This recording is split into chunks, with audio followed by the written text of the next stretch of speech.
আপনাদের জন্য আজকে যে টোটকাগুলো নিয়ে এসেছি সেগুলো নিম্নরূপ আমি আলোচনা করছি। 1. রান্নাঘরে কখনো আয়না রাখবেন না। 2. টাকা রাখার জায়গা সবসময় দক্ষিণ দিকেই হওয়া উচিত। 3 নম্বর, পড়াশোনা করার ক্ষেত্রে উত্তর অথবা পূর্ব দিকে মুখ করেই বসতে হবে।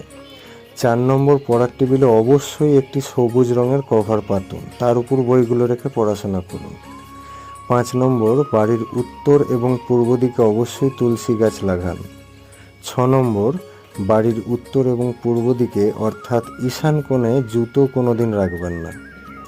7 নম্বর, প্রতিদিন রাতে বাড়ির প্রধান প্রবেশদ্বারে একটি পাত্রে জল রাখবেন, আর সেই জল পরের দিন ঘুম থেকে ওঠার পর বাড়ির বাইরে ঢেলে দেবেন।